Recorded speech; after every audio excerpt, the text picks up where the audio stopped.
buenas noches. Como habíamos comentado, vamos a conversar sobre lo que es el modelo de la terapia cognitivo-conductual el día de hoy, siendo que es un modelo de terapia pues muy importante, que se está requiriendo que tengamos un aprendizaje sobre este modelo de la terapia cognitivo-conductual.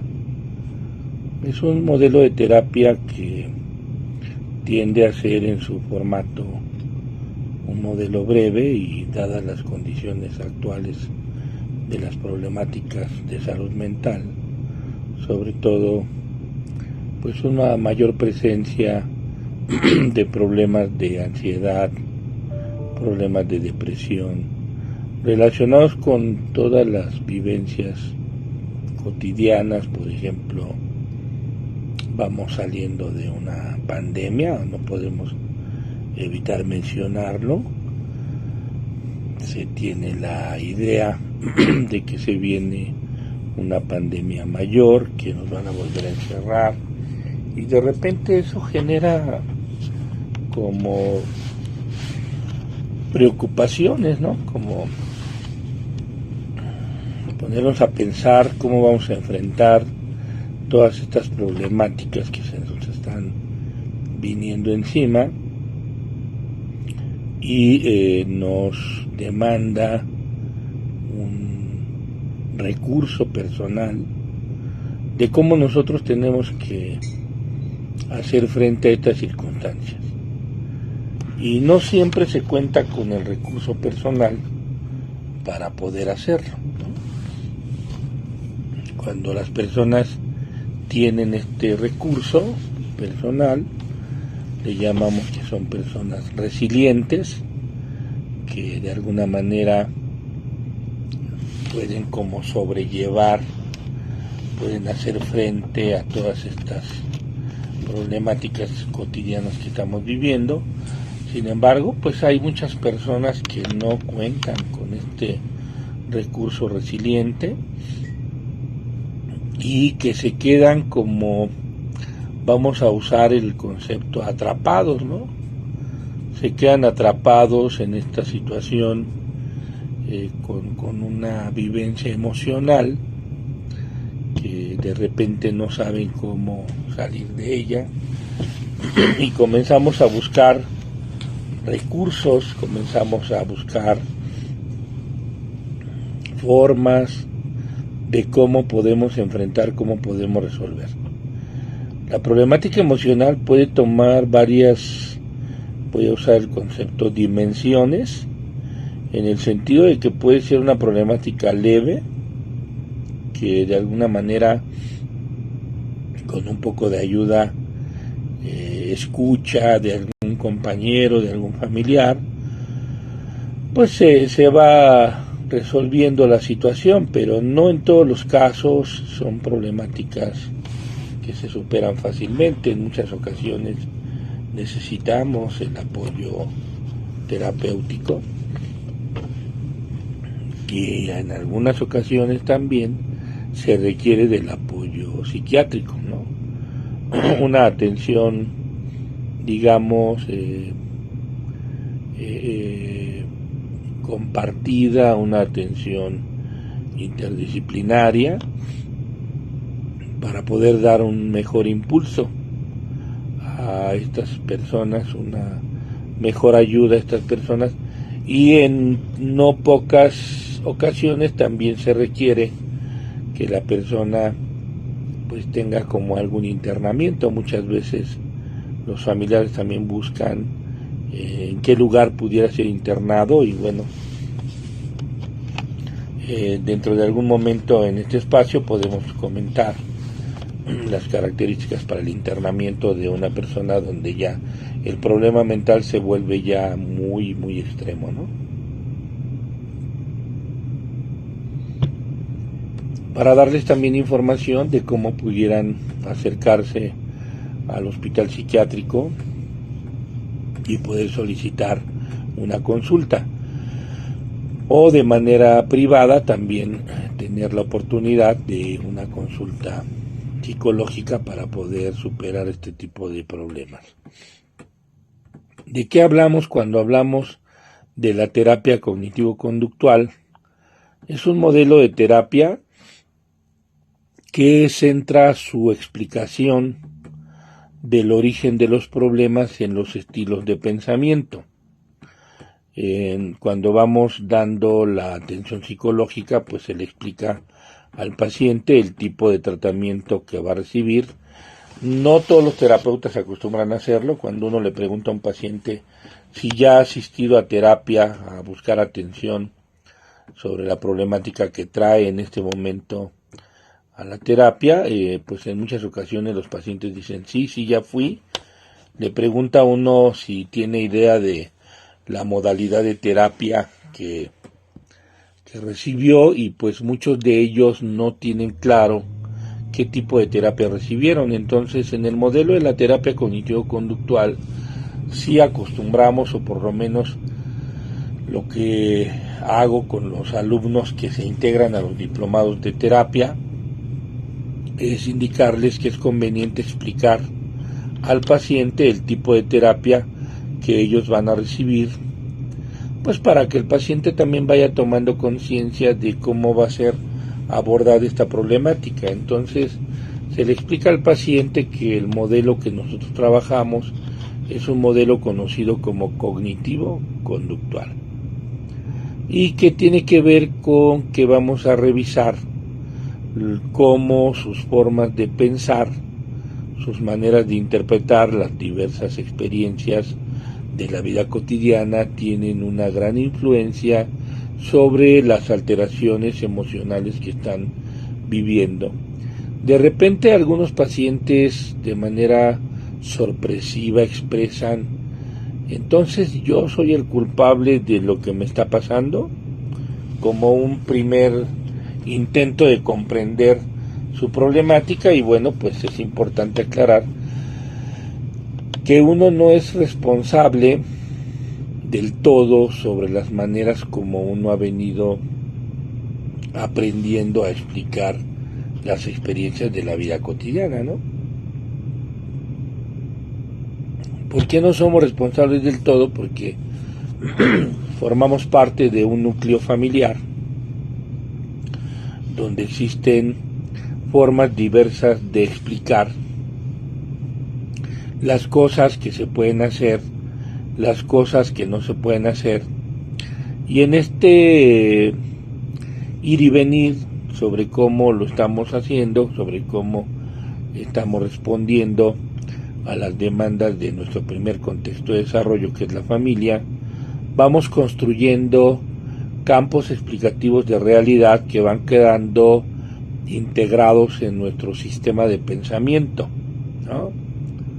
Es interesantísimo cómo el trabajo, por ejemplo, con un niño de 3 o 4 años, ustedes escuchan, ¿sí? en el abordaje que se hace aquí en el consultorio con niños, la psicóloga que trabaja con niños comparte las experiencias de cómo un niño de 3 años ya expresa que no juega con sus compañeritos porque lo consideran como un fracasado, ¿no?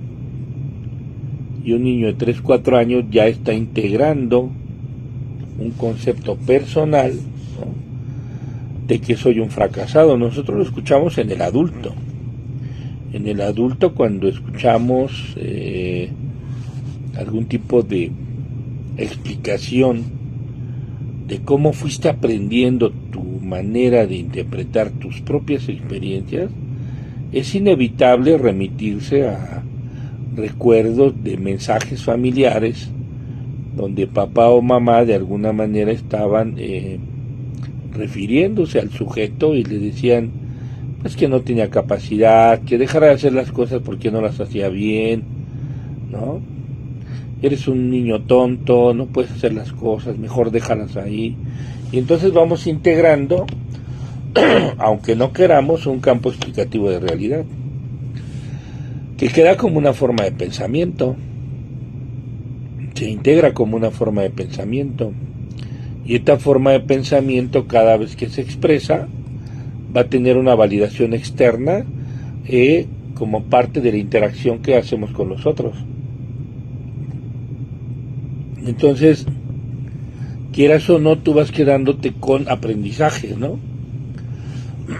Diría Gastón Bachelard en sus explicaciones sobre epistemología que tenemos errores epistemológicos donde nosotros vamos ya integrando ciertas formas explicativas y nos quedamos con esas formas de entender la realidad, ¿no? Por ejemplo, un taxista que me apoya para llevarme al hospital por las mañanas, el hospital psiquiátrico donde trabajo, pues está, fue inicialmente en las orillas de la ciudad, ahora ya no tanto, pero porque ya es zona urbana, ya está, digamos, quedó como absorbido por la mancha urbana, pero camina uno por la autopista y entonces al paso por la autopista pues hay áreas de mucha hierba, y el mismo hospital es una extensión muy grande de terreno que tiene también áreas verdes muy grandes.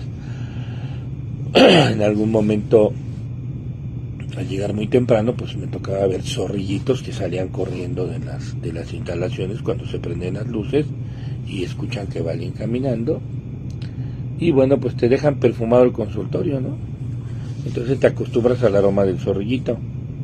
Pasando por la autopista en épocas de lluvia con mucha humedad, llega el aroma del zorrillo y le expreso al taxista que llegaba un aroma a zorrillo, le decía, huele a zorrillo, ¿no? O sea, muy fuerte el aroma, y él me decía, no huele a zorrillo, huele a girasol. Una persona actualmente tiene como 62 años, y decía, huele a girasol, y decía, no, huele a zorrillo, ¿no? Y él me decía, es que huele a girasol, doctor. En su expresión de tratar de argumentar el aroma que le estaba percibiendo, y que le digo yo, bueno, ¿de dónde sacas tú la idea de que ese aroma es un aroma a girasol? Y me cuenta que cuando eran pequeños acostumbraban ir de repente de campo con su papá y la familia, y entonces cuando llegaba ese aroma su papá les decía que no se preocuparan, que era un aroma de girasol, ¿no? Diría Gastón Bachelard, es un obstáculo epistemológico, porque ya te quedas con una explicación de la realidad y ya te la quedaste. Y por lo menos esto ha de tener como unos 5 años, entonces como a sus 55 años, esta persona todavía sigue pensando que ese aroma es un aroma de girasol, ¿no? Hasta que ya, bueno, le expliqué por qué pensaba yo que era un aroma de zorrillo, y entonces como que se sorprende y dice, bueno, pues toda la vida yo pensando que es este aroma. Entonces, ¿qué es lo que pasa? O sea, nosotros internalizamos un campo conceptual explicativo de la realidad y nos quedamos con eso. En algunas ocasiones tenemos oportunidad de modificar la explicación. En algunas ocasiones, por ejemplo, en la escuela, en el estudio, vamos modificando explicaciones de realidad. Sin embargo, muchas veces cuando estas explicaciones tienen que ver con el propio sujeto, ¿sí? Es decir, conmigo mismo, yo me quedo con esas explicaciones de lo que a mí me dijeron, de lo que a mí digamos, me atribuyeron, ¿no? Deja de hacer eso porque no lo haces bien. Si no sabes ayudar, mejor ni ayudes. Si vas a hacer algo, hazlo bien.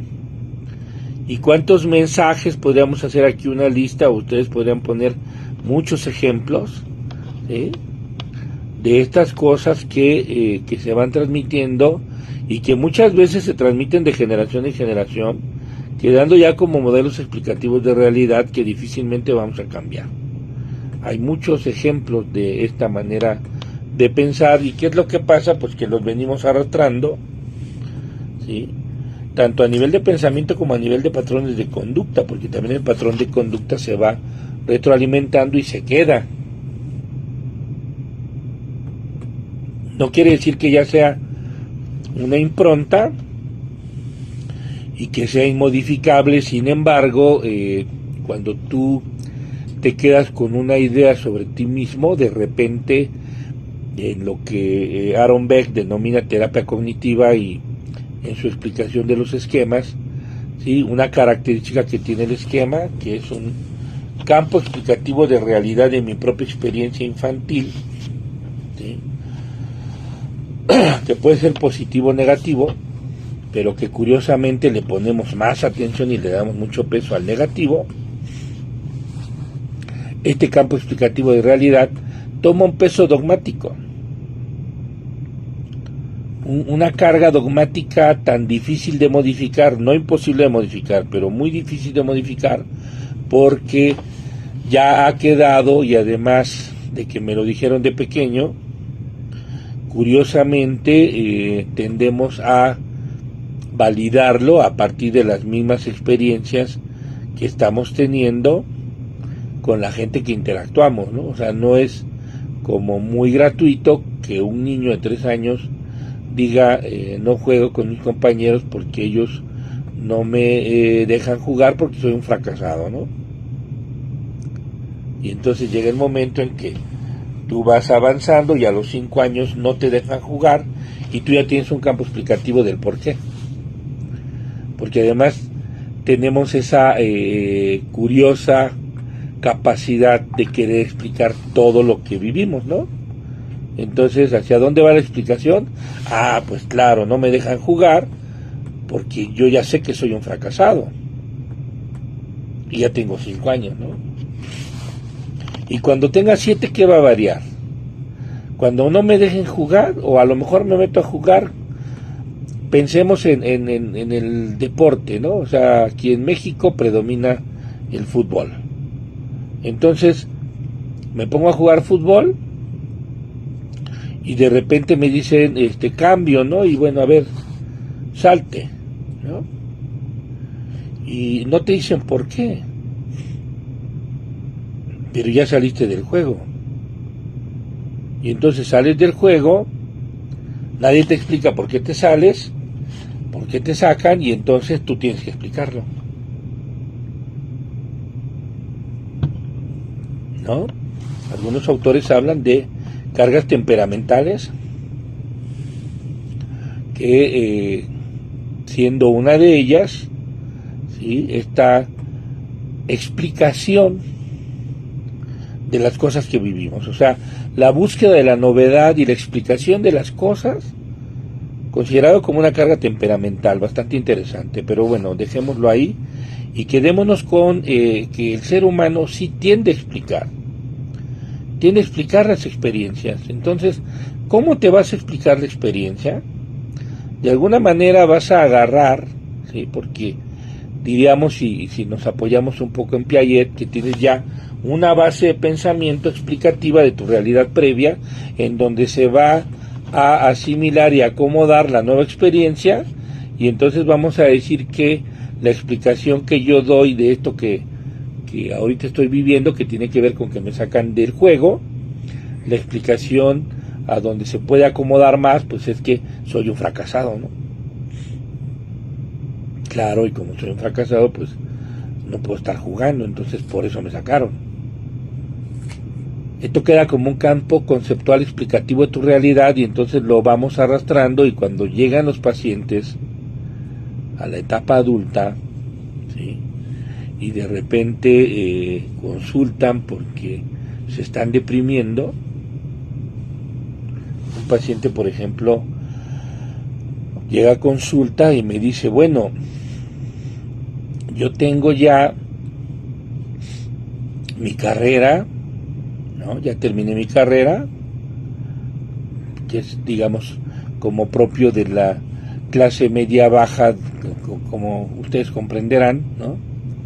¿Qué hacemos? Pues estudiamos como para salir del bache, y él dice, pues ya tengo mi carrera, ya conseguí un buen trabajo, con un ingreso pues más o menos bien, ya tengo mi casa, ya me compré un carro, pues va muy bien, ¿no? O sea, las metas clase medieras, ¿no? O sea, carrera, casa, carro, y está deprimido. Y entonces llega a la consulta y bueno, ¿y cuál es como el tema, ¿no? A mí me gusta como preguntarles, ¿y cuál es el tema que traes a la consulta? Y entonces me dice el paciente, bueno, pues es que yo tengo esto, ya logré esto, ya. Digamos que en términos de satisfacción, como por la obtención de cosas materiales, todo está bien. Y entonces, ¿cuál es el tema? Pues el tema es que cuando llega alguna reunión familiar, ¿sí?, joven, vamos a decir exitoso en términos de desarrollo profesional y laboral, ¿no? No le validan lo que tiene y le preguntan, oye, ¿y cuándo te casas, no? O sea, parece que lo que sigue es casarse o tener ya una pareja estable, ¿no? Y entonces se deprime porque pues no tiene novia, ¿no?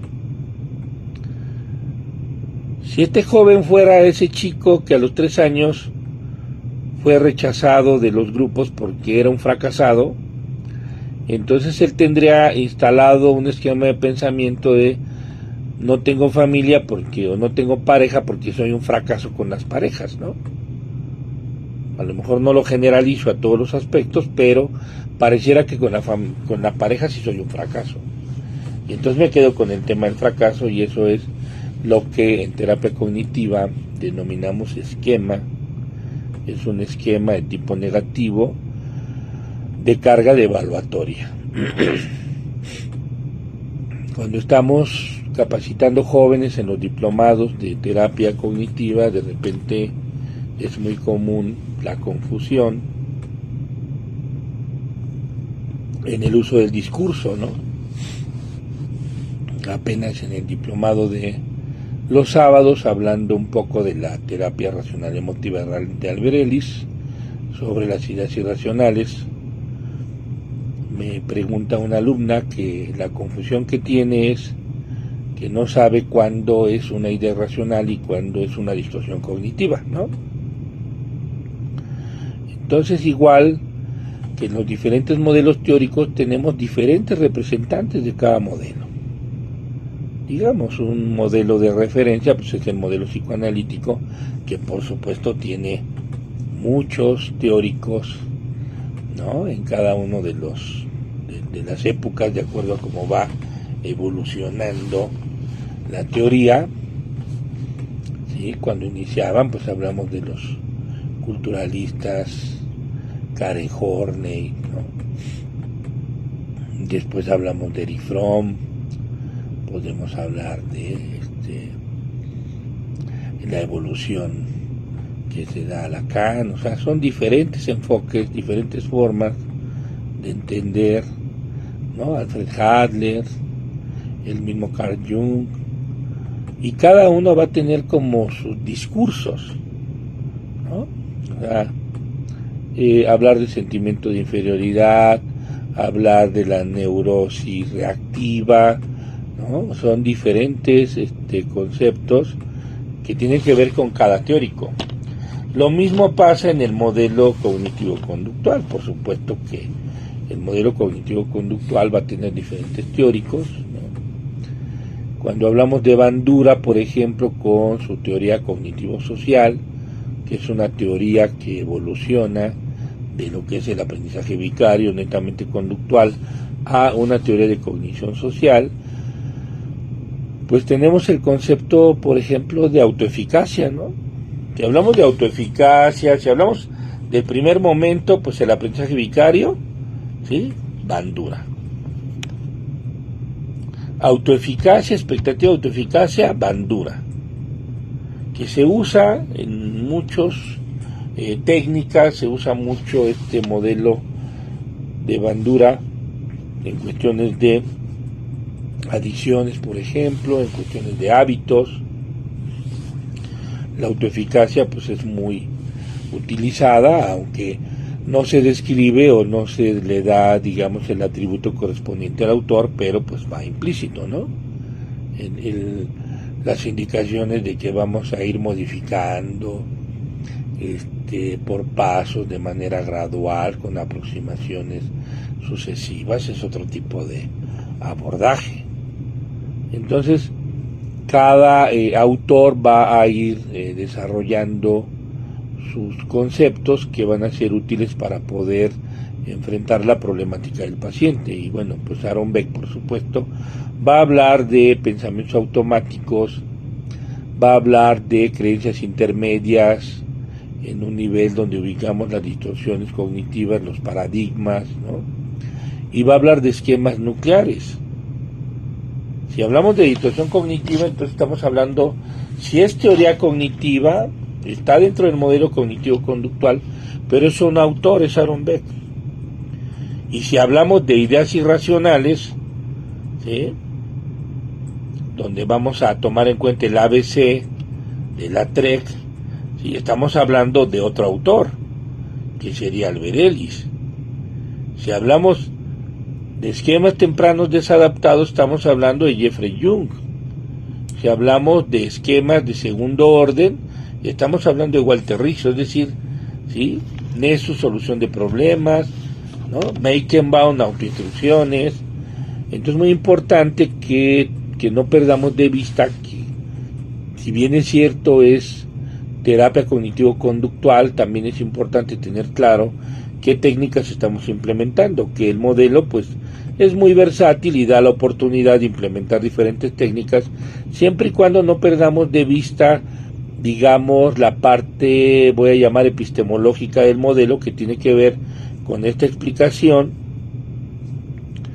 de que lo que está generando los problemas en el sujeto van a ser, sí, los estilos interpretativos de su realidad, ¿no? Autores como Beck, como Ellis, bueno, la literatura menciona que ambos estaban como en la misma época haciendo el mismo planteamiento, y esto es algo que históricamente pasa, ¿no? Cuando Darwin hablaba de su teoría del desarrollo evolutivo, pues otro autor también lo está desarrollando, ¿no?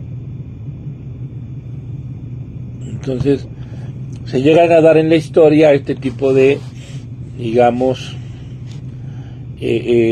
coincidencias temporales en cuanto a los planteamientos teóricos de diferentes autores, y esto es parte de la evolución propia del pensamiento científico, ¿sí?, que va a ir dando saltos, ¿no?, que va a tomar como referencia el planteamiento anterior, que va a evolucionar y que de alguna manera va a dar un salto y va a llegar de un paradigma a otro, ¿no? ¿Sí? Hay autores que explican este tipo de situaciones, de cómo se van dando estas modificaciones y estos avances en el pensamiento científico, y por supuesto el modelo cognitivo-conductual no puede ser la excepción. Además, el mismo avance de la ciencia cognitiva, como ciencia cognitiva de laboratorio, que da avances y explica los fenómenos y procesos cognitivos, pues todo este avance en la neurociencia pues también da pauta para poder considerar la importancia que tiene los estilos de pensamiento en el sujeto, y llevarlo de alguna manera lo vamos llevando al campo clínico de la psicoterapia, ¿no? O sea, el que tengamos como referente teórico el avance de la neurociencia, el avance de la neurocognición, no implica que estamos haciendo evaluación neuropsicológica. Estamos llevando los avances a la terapia cognitiva, ¿sí?, porque existen bases de cómo se registra la información en pensamiento, en memoria, y bueno, cómo esto va a tener un impacto en el estado emocional del paciente. Entonces, lo que hace la terapia cognitiva es apoyarse, ¿sí?, en este tipo de avances científicos para poder dar cuenta de los cambios que se generan en el sujeto y cómo nosotros, llevándolo a la práctica, utilizando modificaciones técnicas con una metodología específica, logramos estos cambios, ¿no? Por supuesto que va a haber detractores, como lo existe en todo y como en todo el tiempo de la evolución del pensamiento científico han existido. Sin embargo, a la fecha, el modelo cognitivo-conductual es uno de los modelos basados en evidencia que sigue teniendo, digamos, mucha trascendencia mucho peso, y ahora que se están dando las modificaciones en la atención a los problemas de salud mental en México, el modelo cognitivo-conductual es un modelo que está siendo considerado como importante para aplicarlo en las instituciones, ¿no? Por eso en las formaciones que hacemos en los diplomados de terapia cognitivo-conductual, pues es darles las herramientas para que ustedes aprendan tanto la explicación y le puedan explicar al paciente de dónde viene su problema, y ustedes puedan hacer una evaluación de la problemática del paciente, para entonces que el paciente tome un cierto nivel de conciencia y pueda dar el siguiente paso, que es ya el salto a un cambio que le permita una modificación en sus campos explicativos, dejando de lado estos estas ideas que quedaron instaladas sin haber sido criticadas desde la infancia, y que bueno, ya en etapa adulta a través del proceso terapéutico se brinda el apoyo para que el paciente logre el cambio, y en función de eso pues entonces hacer que el paciente tenga una manera más objetiva de ver la realidad. Esto se hace en un tiempo relativamente corto, comparándolo por supuesto con otros modelos que tienen mucho más tiempo para lograr este cambio, como pudiera ser un modelo psicodinámico que nos va a llevar más tiempo, ¿no? Entonces, y no porque el modelo sea inadecuado, simplemente porque la misma epistemología del modelo requiere una revisión mucho más profunda en el paciente de sus antecedentes históricos, ¿sí? Y que además es muy meticulosa, tratando de no viciar con la mirada del sujeto las explicaciones del paciente para poder generar un cambio y que llegue a un nivel de conciencia. Eso lleva mucho tiempo. En el modelo cognitivo-conductual, el acercamiento a este abordaje es un acercamiento, relativamente rápido, con poco tiempo, con una revisión histórica de la vida del sujeto, pero no como una exploración psicodinámica, simplemente como una forma de tratar de entender los orígenes de los estilos interpretativos. A veces está mal entendido cuando se dice que no, el modelo cognitivo no toma en cuenta la historia del sujeto. Por supuesto que se toma en cuenta, pero no se hace un análisis profundo como lo hay un modelo psicodinámico, ¿no? Se hace un análisis, detallado, pero en un momento del sujeto que tiene que ver con un recuerdo como más consciente, o sea, los registros que hace el ser humano de las experiencias tempranas, si tomamos en cuenta la teoría de Piaget, la primera, etapa de desarrollo, el primer periodo de desarrollo va a ser un periodo sensorial motor, en donde van a existir, por supuesto que existen registros en memoria inmadura de experiencias tempranas que quedan guardadas y condensadas simbólicamente en una memoria muy primitiva, muy temprana, pero que quedan ahí resguardadas como primera base de esquema, ¿no?, de experiencia. El modelo cognitivo no busca llegar a esta experiencia tan temprana, porque en el modelo psicodinámico y en otros modelos que también son sensoriales, que intentan llegar a los orígenes de las experiencias en momentos tan tempranos del sujeto, pues va a implicar muchísimo tiempo de revisión, y además implica un intento de depurar todas aquellas experiencias que puedan estar como, voy a usar la palabra contaminando, o a lo mejor como invadiendo un poco más allá el campo experiencial temprano, y se tendría que depurar. En el caso del modelo cognitivo, si tomamos en cuenta la misma teoría de Piaget en cuanto al desarrollo de pensamiento-lenguaje, ¿sí?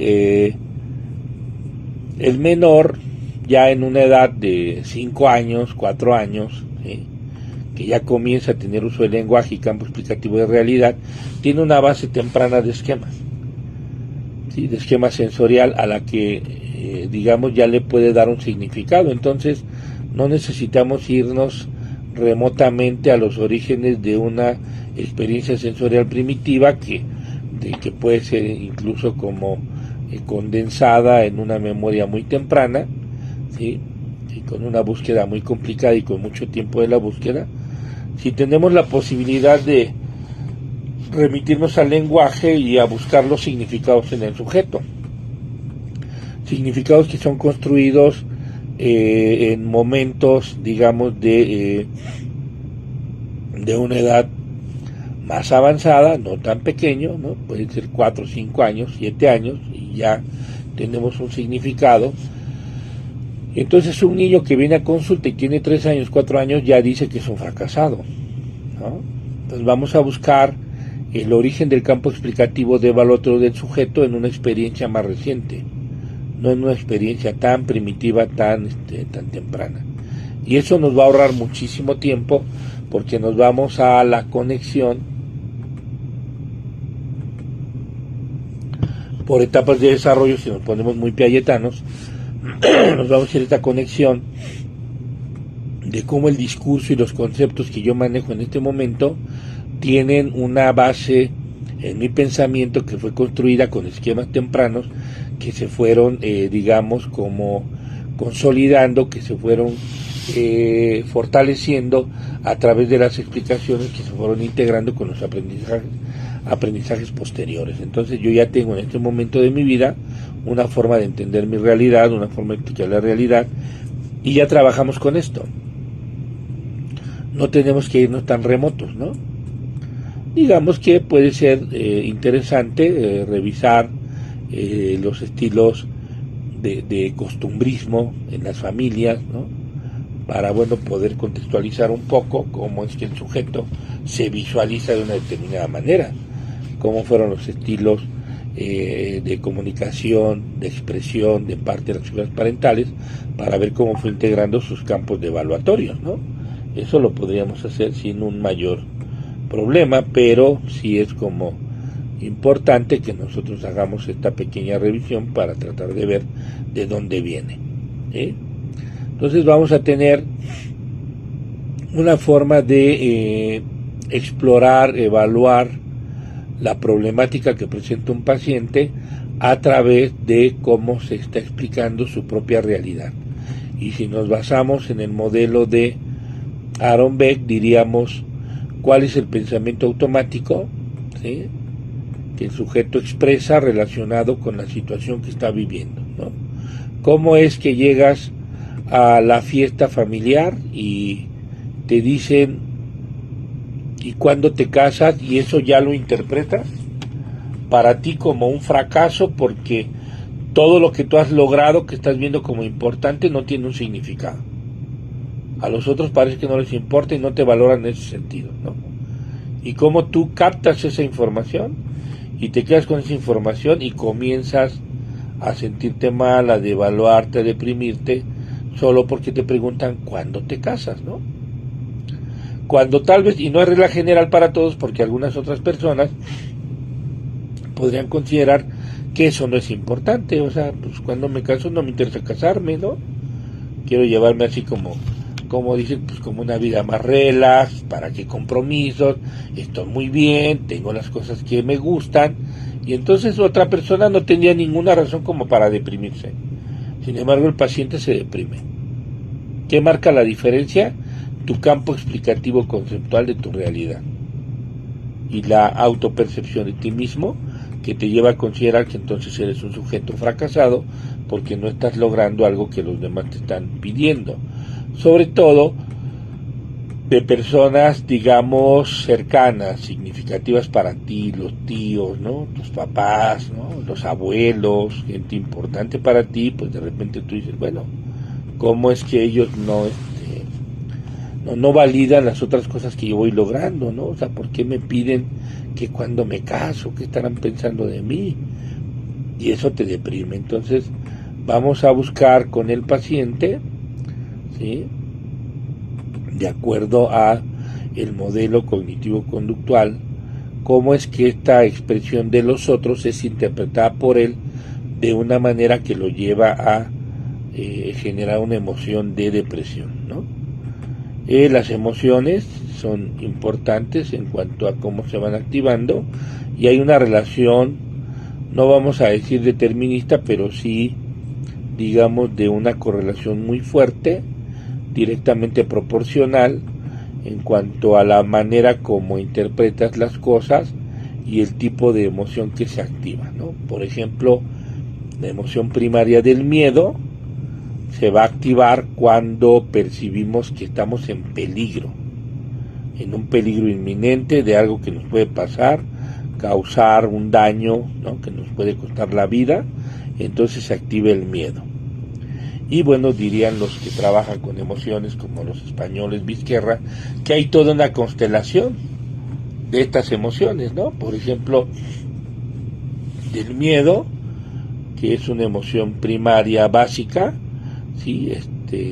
Por las sensaciones considerada como negativa, por la funcionalidad, ninguna emoción es negativa, pero del miedo pues se deriva la ansiedad, del miedo se deriva, por ejemplo, la angustia, ¿no?, la zozobra, una serie de sensaciones que nos van a hacer sentir incómodos. Pero la básica es el miedo y se conecta, por supuesto, con esta percepción de peligro, que también va a tener una relación con una conducta, porque ante la percepción de peligro, ¿sí?, la reacción inmediata es huida.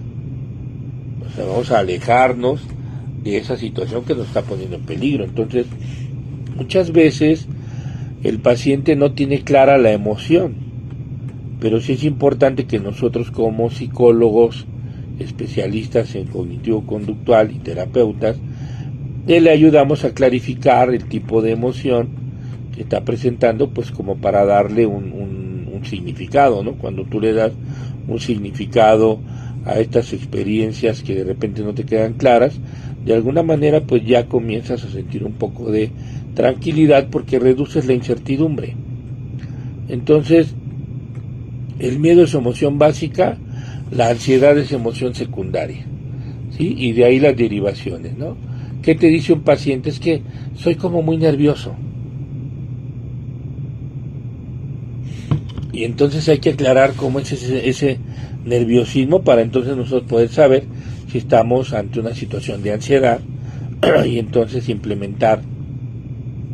Primero, por supuesto, evaluar. ¿Por qué? Pues porque ante la ansiedad la probabilidad de que se presenten esquemas de vulnerabilidad es altísima, ¿no?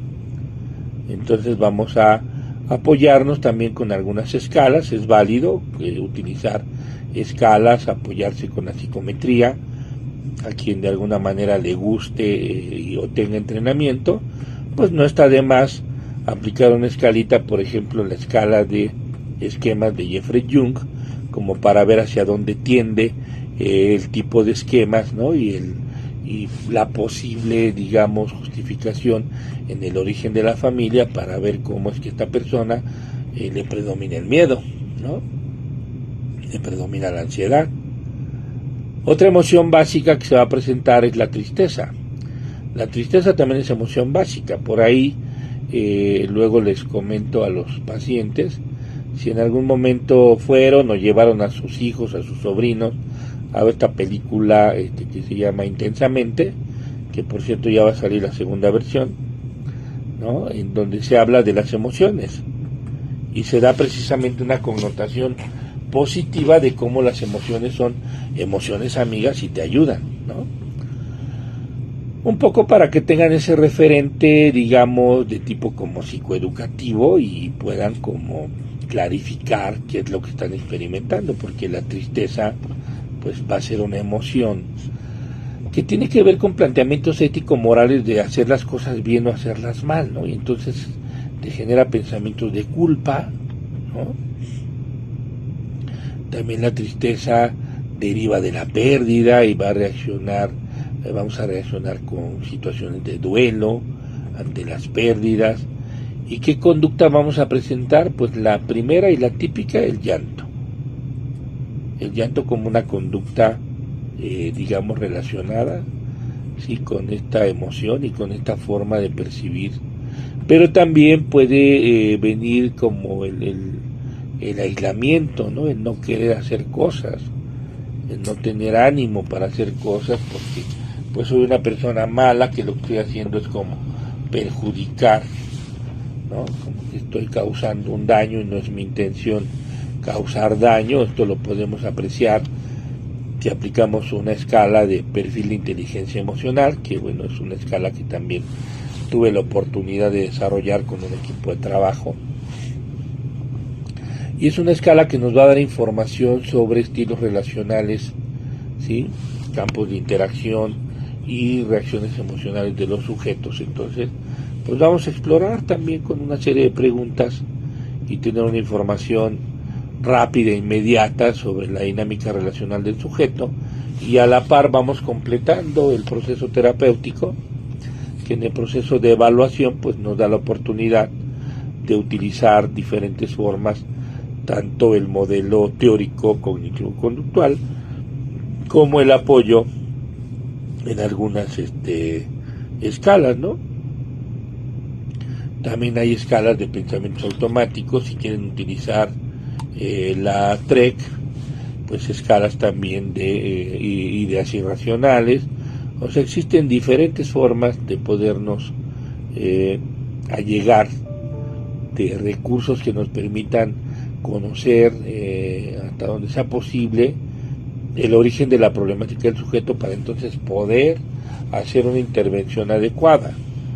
No es recomendable implementar técnicas, ¿no? Diría uno de mis maestros, vamos a quemar técnica. Si utilizas una técnica cuando no tienes claro qué es lo que estás atacando, cuál es el problema que estamos enfrentando, si tú no tienes claro el problema, entonces utilizar la técnica puede tener un impacto temporal, pero no va a haber una solución de raíz, ¿no? Muchas veces las críticas que se hacen al modelo cognitivo-conductual tienen que ver con que se considera que es un modelo simplista, que no genera cambios de fondo y que lo único que va a hacer es una modificación sintomática. Esto va a pasar cuando no se trabaja de una manera correcta, utilizando técnicas apropiadas para generar cambios en esquemas de pensamiento. Cuando trabajamos al estilo, digamos, como de, ¿cómo diremos?, de estos grupos de pensamiento positivo, ¿no? Piensa positivo. Por ahí hay una película donde va Jim Carrey a un club de este tipo, y a todo tienes que decir sí, ¿no? Entonces, piensa positivo, sí, y eso te va a generar digamos, un beneficio. Bueno, cuando estamos en este enfoque positivo de estos clubs de pensamiento positivo, pues entonces sí vas a tener una modificación inmediata, por supuesto, porque la misma teoría lo demuestra. Si tú piensas positivo, pues te sientes bien, sí, pero eso es temporal, ¿no? Es una solución temporal. Puedes salir muy bien de este club de pensamiento positivo, ¿no? Y ya pues pareciera que ya te quitaste, te sacudiste la depresión, llegas a la casa y estás solo, ¿no? Eso le pasaba a una de las pacientes adultas mayores. También he tenido oportunidad de trabajar con adultos mayores, ¿no? Ha sido una gran experiencia y es un campo que me gusta mucho. Y decía una adulta mayor, una de las abuelas, que el problema que ella tenía es que mientras ella estaba en el grupo de tercera edad trabajando, pues ella se sentía muy bien, acompañada, ¿no?, con proyectos de cosas que tenía que hacer, pero llegaba a la casa y estaba sola. Y entonces todo este optimismo, toda esta visión positiva de la realidad, ¡prum!, se venía para abajo, porque pues es llegar a tu realidad real, ¿no? O sea, entrar a la casa y ni perro que te ladre porque se te acaba de morir, ¿no? O sea, entonces esta emoción depresiva, esta emoción de tristeza, bueno, pues es una emoción básica que a veces los pacientes no logran clarificar, ¿no? Tú le dices, bueno, ¿y qué es lo que estás sintiendo? ¿Qué te está pasando? Pues no sé, como que no tengo ánimo de hacer cosas, no me dan ganas de levantarme, ¿no? Estamos hablando de una emoción de tristeza, que es una emoción básica. De ahí que derivamos de la tristeza, pues la nostalgia, la desesperanza, ¿no? todas estas ideas suicidas que presentan algunas personas, que llegan, bueno, pues en todo lo que es el proceso de suicidio, llegan a consolidar algunos de ellos, algunos se quedan nada más en la ideación, algunos en la planeación, etcétera, ¿no? Pues tiene que ver con esta emoción de tristeza, que es una emoción básica. La otra emoción básica es el enojo.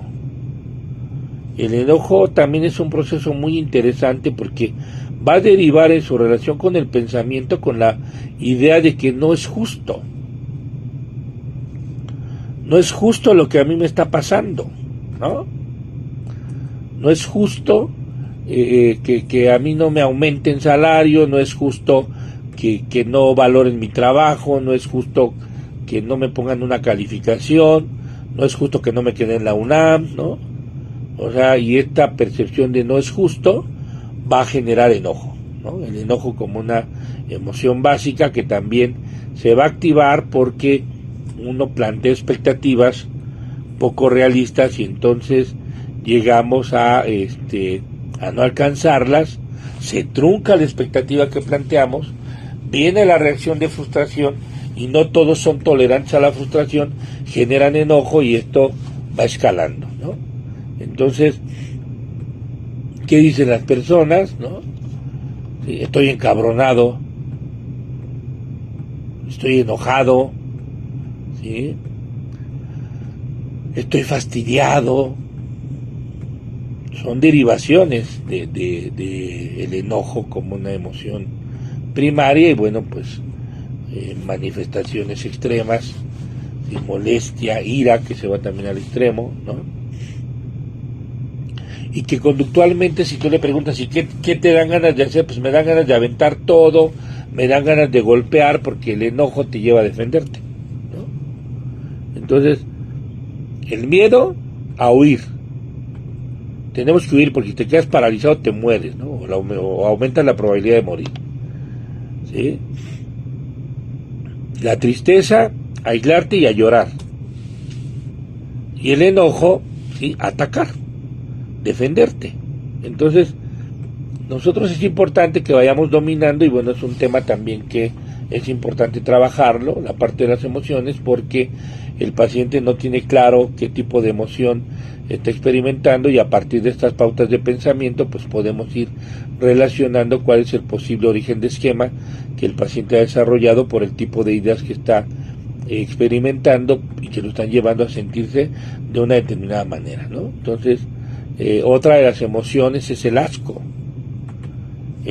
que nos va a hacer repeler, que nos va a hacer expulsar, que nos va a hacer vomitar, ¿no? El asco como emoción básica, ¿sí? Como una reacción ante algo que es muy desagradable, ¿no? ¿Por qué? Pues porque digamos que como emoción te lleva a sobrevivir, porque si tú consumes algo putrefacto te puedes morir, te intoxicas. Entonces, ¿qué es lo que hace? Repeler, ¿no? Si lo llevamos a la conducta, pues es como que me alejo, como que evito, como que trato de mantenerme a cierta distancia, porque pues eso me está provocando asco, ¿no?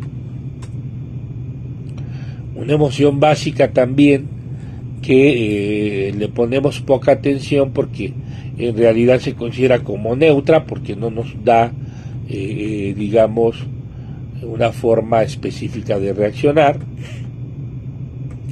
es la sorpresa. Es una reacción muy interesante. En una publicación de Daniel Goleman que se llama Emociones Destructivas, habla de un avance de un proyecto que están haciendo en Estados Unidos, donde experimentan precisamente sobre lo que son las reacciones emocionales, ¿sí? Y bueno, pues es todo un grupo de investigadores. Está, por ejemplo, Paul Ekman, que trabaja con la expresión facial. Invitan a meditadores de la comunidad del Dalai Lama, meditadores muy expertos, ¿sí? Porque se supone que la emoción, la reacción emocional es una reacción que ya está instalada a nivel fisiológico y que tiene que ver con sobrevivencia de especie, y que bueno, se ha venido quedando en la evolución filogenética de la especie. La sorpresa, por supuesto, que nos va a ayudar a sobrevivir. Es una emoción neutra ante un estímulo intenso y es una emoción orientativa. Escuchas un ruido muy intenso y volteas, ¿sí? Entonces la sorpresa es neutra, o sea, no es ni positiva ni negativa. Lo positivo o negativo es cuando ya tomas conciencia de qué generó el ruido, ¿sí? Qué generó la llamada de atención, volteas y bueno, pues si ves que fue una explosión, te puede dar miedo, ¿no? Pues igual fueron juegos pirotécnicos y te da gusto, ¿no? O un ruido porque se acerca una caravana de bailarinas y te da gusto.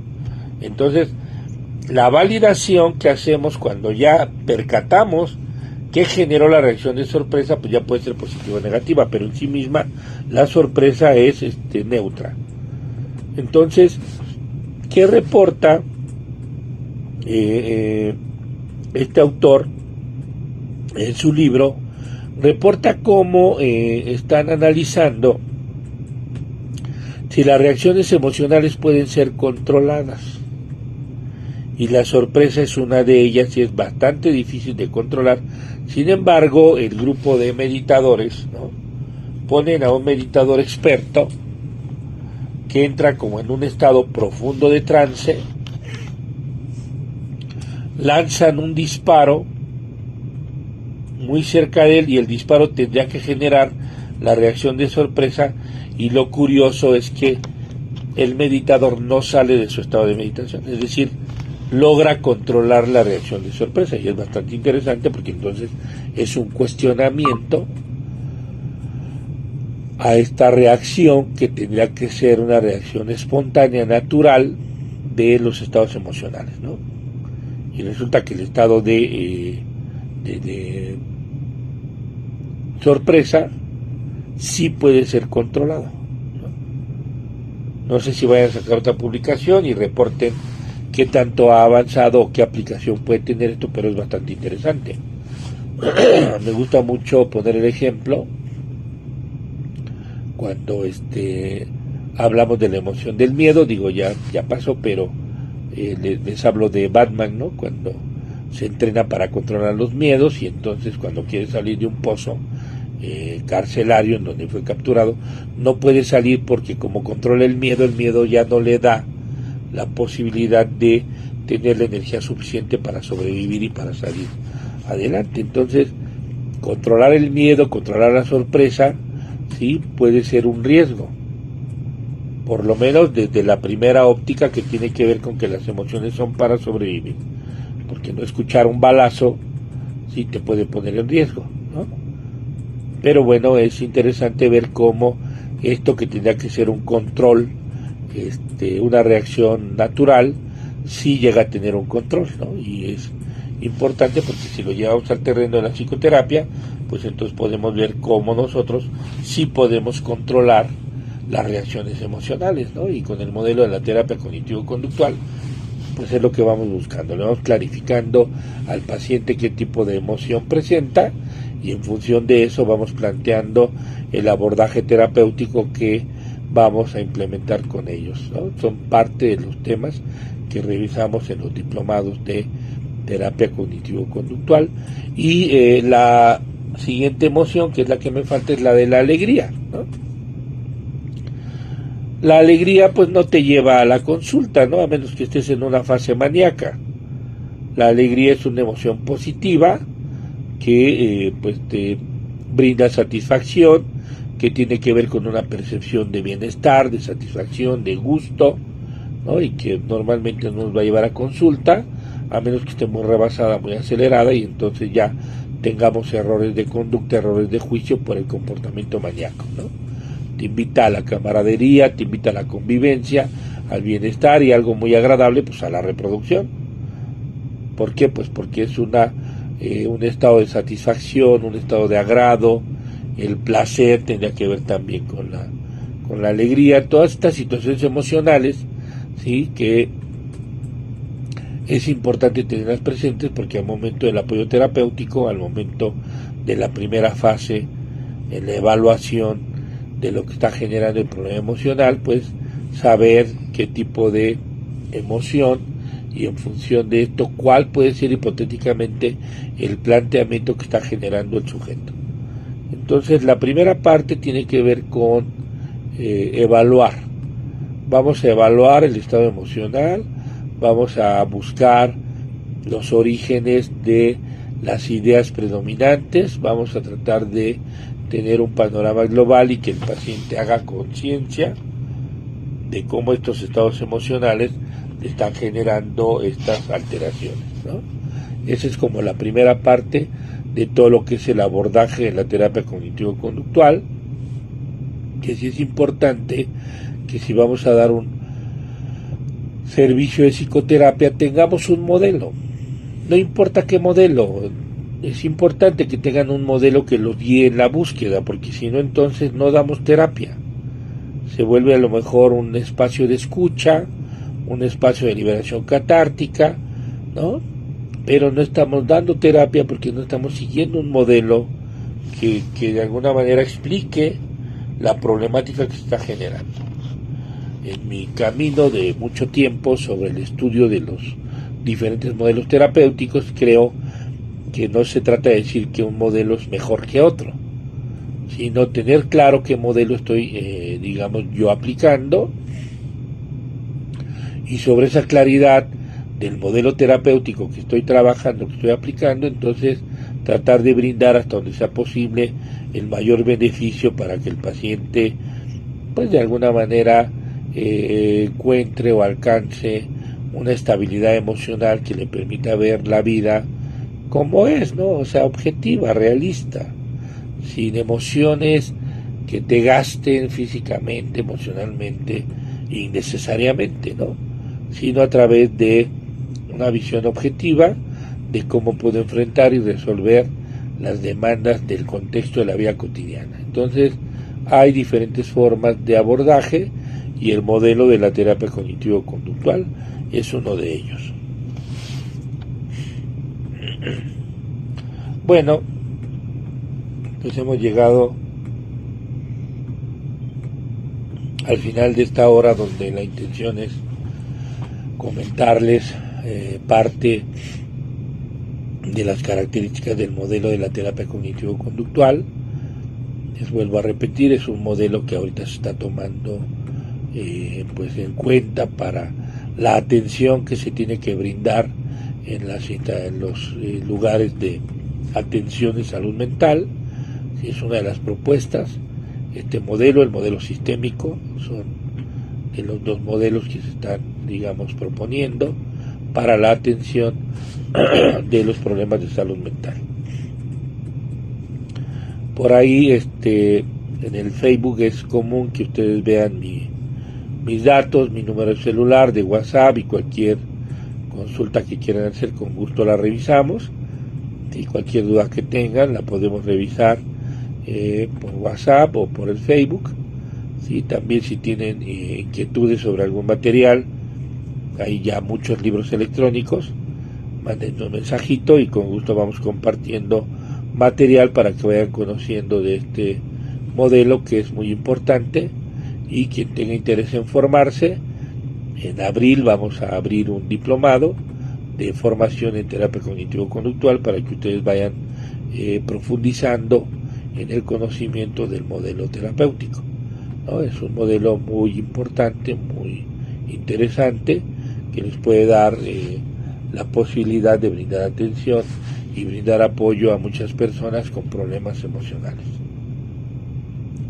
Ha sido un gusto y también les agradezco mucho la atención a los que han estado pendientes de esta transmisión. Y bueno, la idea es seguir compartiendo este tipo de espacios, utilizando las redes, ¿no? Mi enfoque ahora es que si no apareces en redes no existes. Entonces creo que pues ya es tiempo de hacernos más presentes en redes, aunque hemos estado en términos de difusión continua de los cursos que se van preparando. Pues ahora también la idea es compartir un poco, dialogar un poco, ¿sí? Y transmitirles este tipo de información.